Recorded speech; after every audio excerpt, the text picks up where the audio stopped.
Samúel Kári Friðjónsson fæddur 20. febrúar 1996 og fæddist klukkan 3:10 í eftirmiddag.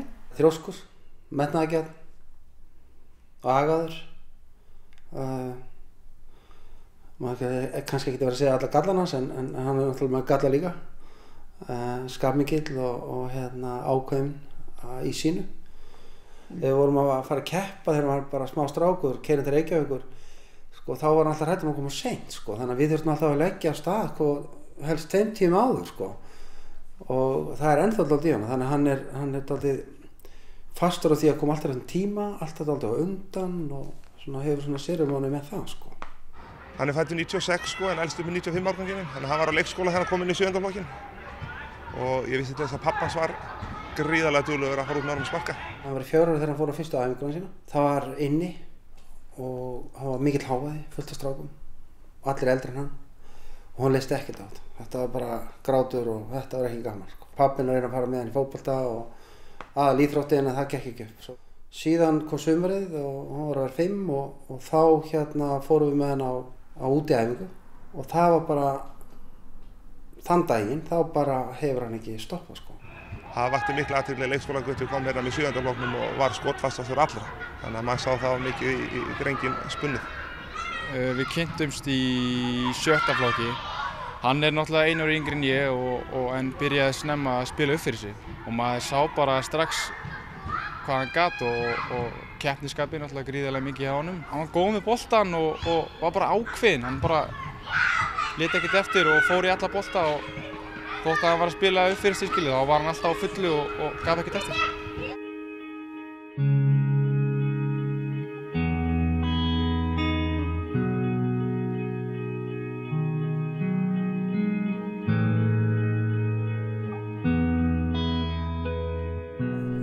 Hafa þessa Reykjaneshöll, það er hans annað heimili að vera að spila fótbolta innandyra og svo allir þessi fótboltavellir sem eru hérna í kring í skólanum.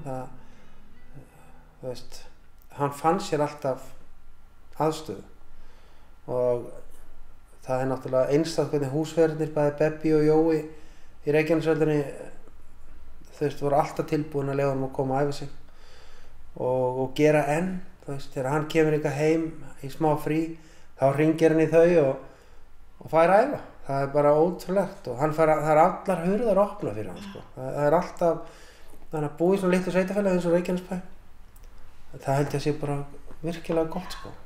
Já, ég er búinn að vinna hérna í 18 ár og hef náttúrulega þekkt hann þann tíma og hann er mjög sérstakur og ég er ekki vitund til þess að því þó hann sé kominn þangað sem hann er kominn af því að hann var svo duglegur að æfa, duglegur að hringja hingað og spyrja hvort hann megi koma til að æfa eitthvað sérstakt, æfa innköst, æfa þetta og æfa hitt. Ég er bara ekki nógu fróð í þessu til þess að geta sagt það, en hann er mjög sérstakur og bara góður drengur í alla staði. En svo var líka Samúel þannig að á jólunum að þá var þannig að það var náttúrulega aðfangadagskvöld, allir taka pakkana og vera heima og glæðjast, en svo var bara að vakna elstum í morguninn til þess að fara á æfingu og það var alveg sama, útiæfingu, bara einn. Það var alveg sama hvernig viðraði, snjókoma, blindbylur, hann fór samt. Það var bara alltaf þannig. Hann verður alltaf að vita hvert hann ætlar sér. Bara smá frá hann var gutti, eins og hérna í höllinni, hann er búinn að eiga heima nánast sér og nýtti alla lausa tíma. Þá var hann mættur hérna og taka auka skot. Ef höllin var lokuð þá sást hann hérna á götum bæjarins út að hlaupa. Þegar kannski vinirnir voru í bíó eða eitthvað annað. Þannig að hann var rosalega snemma komið með algjörlega þá sýn hvað hann ætlaði sér.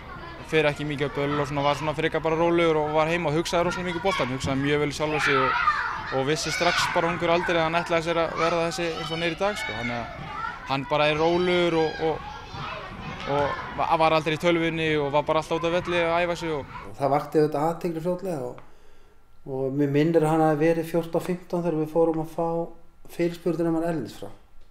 Þegar Sólveig fer til Redding með hann þegar hann er 16 ára, það var náttúrulega mikil átak. Sólveig hættir að vinna og ákveður bara að skila mig eftir og fara út með drenginn, sem var náttúrulega frábært að hún skulle gera það og hérna þannig að hann fikk íslenskan mat og móðurást og það gerði það, þetta gekk vel í Redding, hann stóð sér vel og vandi veluna með þeim og fekk mikið hrós og þannig að ég held að engin strákur, hvorki Samúel eða einhver annar eigi auðvelt með að ná árangri nema að sé fjölskyldunni kringum hann tekst vel á við atvinnum, hún líður vel í reglunni, svona aganum kringum þetta. Já, hann þannig karakter, vill hafa svona ramma. Okkur fannst þetta alltaf fyndið að, hálftíma fyrir æfingu var hann mættur á staðinn, pússaði skóna, tilbúinn, alveg bara með reglan og ég held að það hefði aldrei klikkað sko. Hann var náttúrulega mjög fjörur þessi strák sko. Það verður bara að segja þetta að hann var stundum náttúrulega, húsið var undirlagt af fótbolta, öll afmæli voru fótbolti, parketti hérna var allt rispað og ónýtt, það var bara fótbolti og hingað komu kannski 10-15 strákar og það var bara fótboltakeppni, stanslaust og ekki hálf vorkinni kennurunum sko, að því að hann stoppaði ekki sko og hann byrjaði að stjórna fótboltavellinum í Holtaskóla mjög ungur sko og stundum fórum við að hitta skólastjórna því að hún fannst Samúel full bráður að fara að stjórna 14-15 ára strákum sko. Það var grunnsamlega fljótur að læra sko.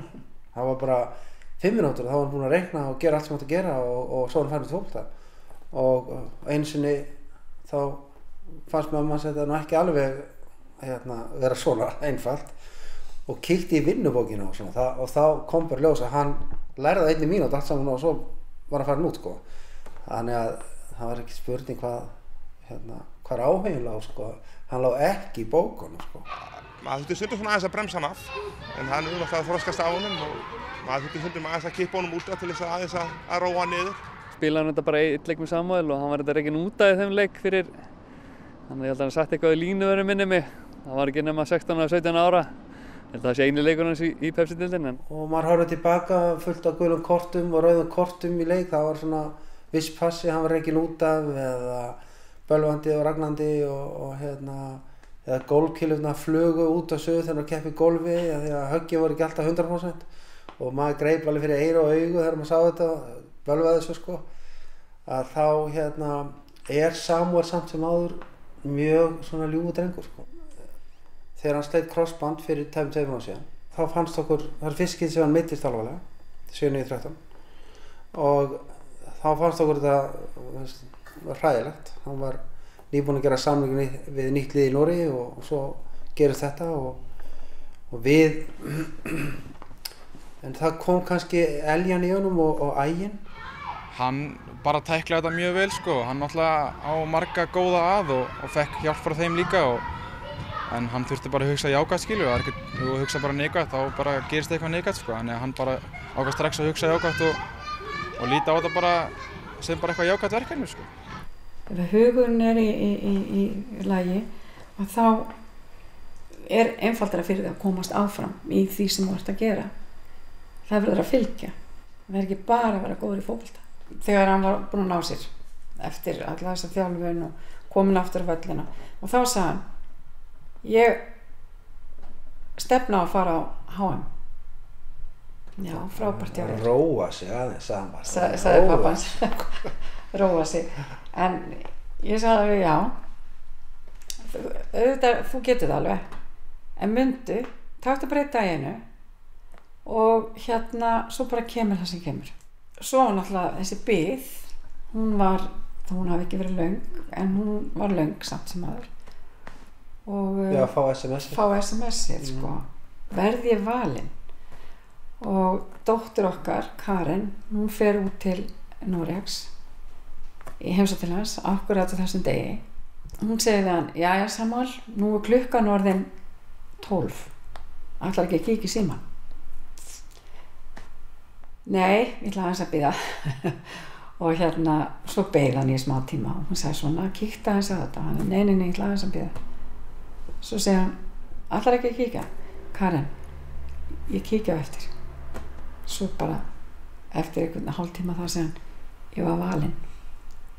Og það er gleðin sem var sko og líka það Karen, hún svo les það lágu tárin hjá henni og tók utan á mann og bara óskonum innilega til hamingju og hann segi ég bara trúi sig ekki. Og það ekki nema 10 mánuð síðan það gerist, hann kom tilbaka. Þannig að fyrir okkur að upplifa þetta að horfa hann koma inn á í landsleik á Laugardalsvellinum daginn á móti Noregi það var bara ótrúlegt sko. Ef við hefðum ekki verið innan svona marga þá hefur við örugglega hágrátið sko, að gleði sko. Ég fikk alveg svona fiðring í magann, ég bara ekki alveg að trúa þessu, þetta er bara að gerast og ótrúleg gleði sko og ég fann alveg bara sko að ég fann alveg einhvern veginn hvernig hann, náttúrulega ekki hvernig hann upplifði það, en ég sá það alveg hvað hann var glaður og svo tilbúin í þetta. Já, það er náttúrulega alveg frábært fyrir okkur sem eru líka að starfa í fótboltanum að eiga svona fyrirmyndir og geta sagt sögur af hvað þeir voru að gera þegar krakkarnir sem maður er að þjálfa voru að gera á sínum tíma þegar þeir voru á þessum aldri. Þannig að þetta er æðislegt og svo líka bara þegar þeir koma og eru þá gefa þessi að krökkunum og ég meina Samúel var kom óumbeðinn daginn bara á sjöttólfsæfingu bara til að tala við krakkana og það gefur okkur alveg rosalega mikið.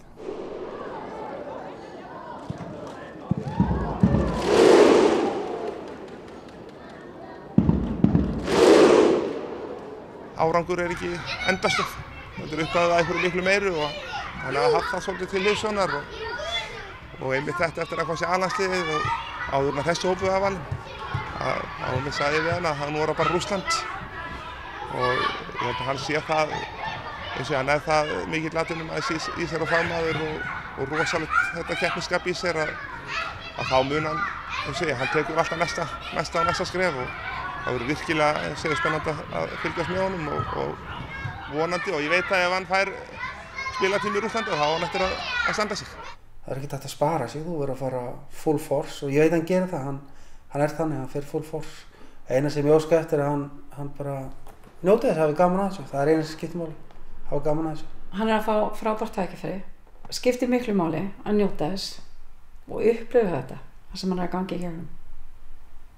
Og sjálfsögðu áfram Ísland og vinna þetta.